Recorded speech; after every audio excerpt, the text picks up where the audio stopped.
suis Isabelle, psychoéducatrice. C'est un drôle de titre, mais en fait, ce que je fais comme travail, c'est d'aider les familles puis les enfants et les adolescents à se sentir mieux. Alors aujourd'hui, peu importe quel âge, même si tu as 6 ans, 10 ans, 12 ans, peut-être 15 ou 39, ça me dérange pas. Parce que le sujet dont je te parle aujourd'hui, c'est un sujet que tout le monde peut vivre. Alors, ça s'appelle l'anxiété. Pour être capable de t'expliquer ce que c'est l'anxiété, j'ai décidé de te monter une histoire qui est pas professionnelle, hein? C'est une histoire que j'ai montée avec les images que j'avais sous la main, fait que ce soit pas trop difficile. Je vais t'expliquer ce que ça peut vouloir dire, l'anxiété, parce que si tu regardes cette vidéo-là, c'est sûrement parce que ton père ou ta mère te le présente ou que toi-même tu as décidé de le regarder pour en savoir plus. Fait que, on commence? Donc, on est rendu. Je vais t'expliquer ce que c'est l'anxiété. Je vais essayer de faire de mon mieux parce que dans la vie, je suis pas une narratrice. Alors, j'espère que tu vas bien comprendre ce que j'essaie de t'expliquer. Si tu te demandes pourquoi est-ce que tu écoutes ça, c'est peut-être parce que tu te sens comme ça. Ou que tu te sens comme lui. Comme elle peut-être. Comme elle. Comme ça. Comme lui.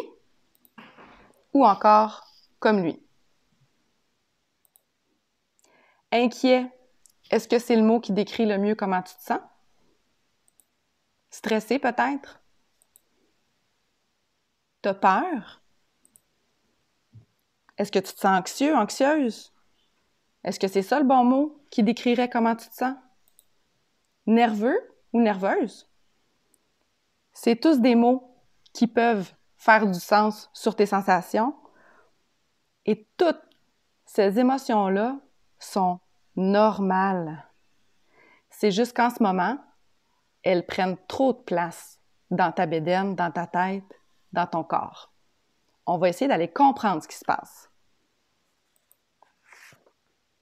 Fait que l'anxiété, là, c'est quoi?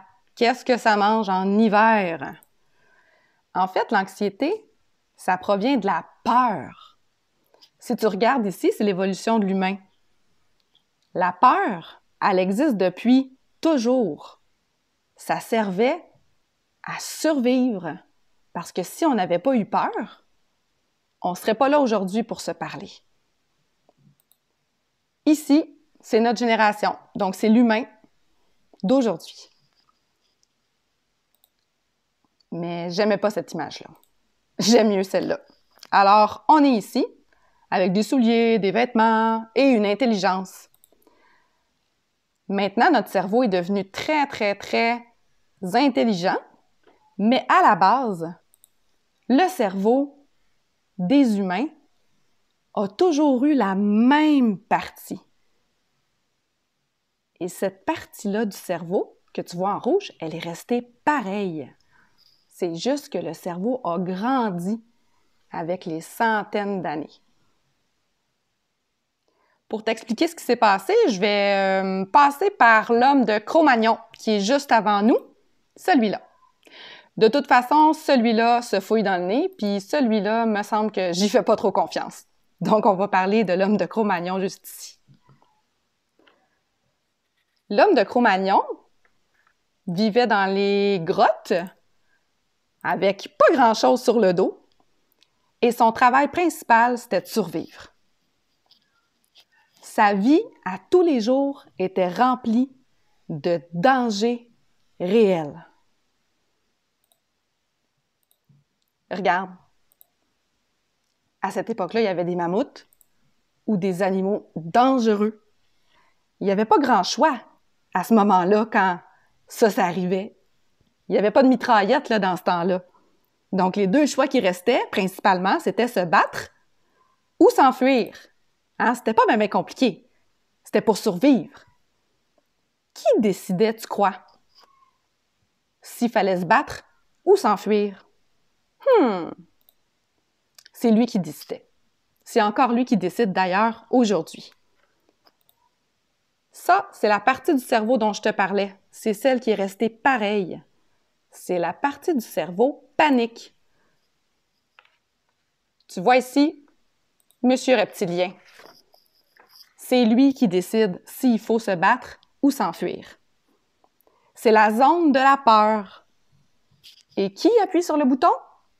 Monsieur Reptilien. Je trouvais qu'il y avait une face sérieuse sur cette photo-là, donc je me disais qu'il faisait bien son travail dans le temps. On peut l'appeler Rep pour les intimes. Ce que tu ne sais pas, c'est qu'une fois que le bouton est enclenché ici, il y a toute une série d'actions qui se passent dans le corps pour être capable de rendre le corps hyper puissant. Donc, une fois que Rep décide de peser sur le bouton, ça envoie toutes sortes de sensations pour rendre le cœur très fort, pour rendre nos muscles endurants et nos poumons énergiques parce que c'est le temps de s'enfuir. Donc, c'est le temps d'être super puissant. La même chose s'il faut se battre. On devient avec des muscles gonflés, un corps bombé, des yeux perçants. Tout ça pour être capable de pouvoir se battre. On se rappelle, on veut survivre à cette époque-là. Si on regarde dans le corps ce qui se passe précisément, quand l'alarme est partie, justement, nos muscles doivent être super forts parce que pour courir longtemps ou pour se battre, nos muscles doivent être bien gonflés. Notre estomac arrête de digérer complètement parce que c'est le temps de donner de l'énergie ailleurs dans le corps. Alors, c'est pas le temps de digérer ton steak. C'est le temps de se concentrer sur tes muscles. Ton sang, ce qui arrive avec, c'est qu'il s'en va dans les organes pour être capable de donner le plus de force possible. Alors, il quitte les extrémités. Ton cœur doit être capable de battre assez fort parce qu'il faut envoyer du sang justement partout pour être capable de rester fort. Ensuite, ce qui se passe, c'est que tes mains et tes pieds se vident de sang parce que le sang est rendu ailleurs, comme je t'expliquais tout à l'heure. Et tu dois respirer très vite et très souvent pour être capable d'amener de l'oxygène à ce beau sang-là et à ces muscles-là pour rester assez fort. Alors là, si on se rappelle, aujourd'hui, le gros problème, c'est que des vrais dangers, là, ça n'existe pas nécessairement. Est-ce que tu as déjà vu des tigres courir dans ta rue? Ben non. Des vrais dangers, il y en a de moins en moins. Il y en a presque plus. Donc, la vraie peur, là, ben oui, elle existe, mais elle est vraiment rare. La preuve, essaie de nommer des vrais dangers, toi, que tu vois à tous les jours. OK. Par exemple, un incendie ou un feu, c'est un vrai danger. Je te souhaite d'avoir peur quand tu es devant un incendie parce que je te souhaite de partir à courir. Un chien qui t'attaque, ouais, aussi, je te souhaite d'avoir des bons réflexes parce que ta peur doit être capable de te mobiliser. S'il y a une auto qui te fonce dessus, ben vraiment, je te souhaite que ta peur fasse son travail, que Rep soit capable d'enclencher tes muscles et tes réflexes pour que tu sois capable de survivre. Parce qu'il faut survivre encore aujourd'hui. C'est juste que des vrais dangers, à tous les jours, il y en a presque plus. Et c'est ça que j'essaie de t'expliquer. C'est que Rep, lui, là, des vrais dangers, avant, il y en avait tout plein. Aujourd'hui, il n'y en a presque plus. Il est tout mêlé. Il panique pour rien. Le reste de notre cerveau a évolué, mais pas lui. Rep est vraiment dans les patates. Ce qu'il fait, là, Rep, il joue des tours. Il voit des dangers où il n'y en a pas. En fait, soit que il te fait faire des scénarios catastrophes dans ta tête, ou qu'il exagère les dangers, ou qu'il exagère les situations qui pourraient peut-être être dangereuses. Alors, soit qui te fait toujours voir le pire qui peut arriver, comme un tourbillon dans ta tête qui arrête jamais. Alors, tu pourrais te dire, par exemple, « Ah, mais ça, si ça arrive, je vais vivre ça, et si ça arrive, il va arriver ça, et c'est à l'infini. » Si tu exagères les situations, ça se peut que, oui, il y a un malheur qui peut arriver, mais toi, tu es certain que ça va arriver. Si le danger est possible et réel, mais plutôt rare, toi, ton cerveau, il est convaincu que ça va arriver. Et à ce moment-là, peu importe ce qu'on dise, tu n'es jamais rassuré. Parce que ton cerveau, lui, il est convaincu. Vois-tu la différence? Une peur, c'est devant un danger réel qui est devant nous. L'anxiété, c'est devant le danger qui est perçu. Alors, ton cerveau perçoit des dangers qui ne sont pas nécessairement réels devant toi. Un examen, par exemple. Ça se peut que tu ressentes une peur devant ton examen. Mais puisque l'examen, ce n'est pas un ours, à ce moment-là, c'est de l'anxiété parce que ton cerveau voit un danger là-dedans. Alors, tu as peut-être peur de couler, tu as peut-être peur de recommencer ton année, peur que tes parents te chicanent, et là, peut-être que tu as un tourbillon qui s'enclenche dans ta tête. Les virus, pour certains enfants, on exagère la probabilité que ça arrive. Alors, si je vais dehors, c'est sûr que je vais attraper un virus et je vais être malade. Si je suis malade, je vais mourir. Donc, des tourbillons comme ça qui peuvent s'enclencher sur la peur de vomir, sur la présence de monstres dans le lit, donc d'exagérer la probabilité qu'un danger qui est imaginaire arrive, ou qu'un danger possible, comme un chien par exemple, devienne presque sûr dans ta tête que le chien attaque, ou la probabilité qu'un orage survienne. L'orage peut se rendre en tourbillon dans ta tête et se dire que s'il y a un orage, alors ma maison va peut-être avoir la foudre, et s'il y a la foudre, il va y avoir un incendie et je vais perdre ma maison, par exemple. Augmenter les probabilités ou la peur que quelqu'un nous rejette, que quelqu'un se moque de nous. Des insectes, par exemple, qui peuvent faire du mal, mais toi, ton cerveau, il augmente les probabilités des chances. Il est convaincu qu'il y a un danger.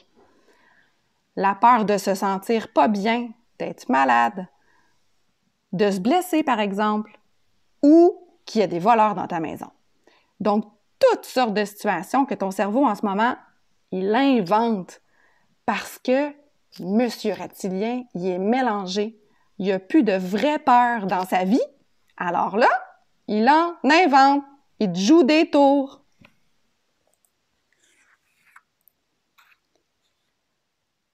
Ton danger que tu vois dans ta tête, qu'il est exagéré, ben ça enclenche la même réaction que si c'était un ours, parce qu'il ne fait pas la distinction. Alors ton corps se prépare vraiment à se battre, comme si c'était un ours. Alors quand tu es devant ton examen, ça se peut que tu ressentes ces sensations-là. Et là, ce qui arrive, regarde bien en avant du cerveau ici, c'est que la partie intelligente de ton cerveau qui devrait être capable de te dire « Hey, c'est juste un examen, c'est pas un ours. » Ben lui, là, quand Monsieur Reptilien allume le bouton panique, ben il s'endort. Merci beaucoup de nous aider en passant. Tu t'endors quand j'aurai besoin de ton aide. C'est lui qui devrait nous dire « est-ce que c'est un vrai danger devant moi? » Ben non, relax, panique pas. Mais non, cette partie-là du cerveau s'endort quand Rep appuie sur le bouton. Donc, tes sensations, parfois, ils partent tout seuls. Tu peux avoir l'impression de suer, parce que le sang quitte tes mains, puis d'avoir les mains froides, par exemple. Ensuite, tu peux avoir l'impression d'avoir des fourmis dans les jambes parce que quand le sang bouge beaucoup et que tes muscles se gonflent, ça se pourrait que tu sentes des petits picotements dans tes jambes. Tu pourrais sentir ton cœur battre très vite aussi, ou avoir la sensation que tes jambes sont très lourdes. Et ça, tout ça parce que le système s'est enclenché. Ici, je te montre quelque chose de très spécial parce que quand ton système est parti en alarme pour rien, il y a quand même quelque chose que tu peux faire. La bande verte, ça s'appelle un diaphragme. C'est une partie qui est sous tes poumons. Et cette partie-là de ton corps, elle est directement reliée à ton cerveau. C'est un code, en fait.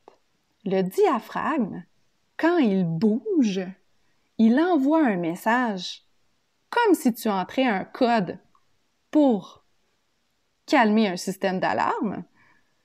Ça envoie directement un message à ton cerveau pour dire « Hey!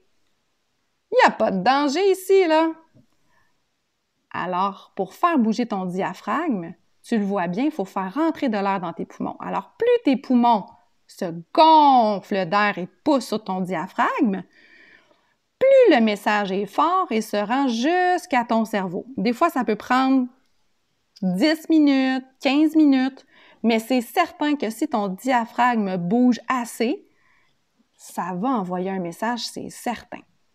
Mais il y a d'autres façons de faire bouger ton diaphragme pour que Monsieur Reptilien comprenne que c'est pas un vrai danger.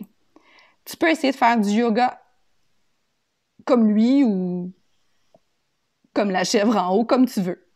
Le yoga, ça fait faire des étirements puis ça vient faire bouger ton diaphragme, ça t'oblige à respirer. Des étirements dans du sport comme le karaté, le judo, c'est très bien pour faire gonfler tes poumons. La trampoline, faire de la course, en tout cas, pas comme la poule que je vois, là, mais faire de la course, ça peut vraiment aider aussi. Du vélo, par exemple. Faire du skate. Peu importe l'activité que tu vas choisir, si tu es capable de faire rentrer beaucoup d'oxygène dans tes poumons et d'étirer ton diaphragme, ça va envoyer un message à Rep, parce que Rep est en train de te jouer des tours. Justement, Rep, là, il va falloir que quelqu'un lui dise, hein, qui est démodé, puis qui panique pour rien. T'es démodé, Rep. Comment qu'on pourrait faire ça? Faudrait trouver une nouvelle personne, hein, qui s'occupe de cette partie de cerveau-là, parce que là, vraiment, je pense qu'il est un petit peu dans le champ de patate. On pourrait au moins lui trouver des nouvelles lunettes parce que lui, des dangers, il en voit vraiment trop. Puis on pourrait peut-être en profiter pour le changer un peu. Il me semble qu'un nouveau look, ça lui ferait du bien. Donc, la prochaine fois que tu vas ressentir des sensations dans ton corps parce que tu penses à des dangers, bien, tu vas te rappeler que c'est probablement Rep qui t'envoie des drôles de messages, puis qui est démodé. Alors, parle-y, dis-lui qu'il n'y a pas rapport. Puis si ça ne fonctionne pas, bien, essaie de bouger ton diaphragme, prends des grandes respirations, fais du sport. Ça risque de te donner un méchant bon coup de main. J'espère que maintenant tu comprends ce que c'est l'anxiété. Je te souhaite d'être zen et de ne pas laisser Rep prendre le contrôle de ton cerveau. À bientôt!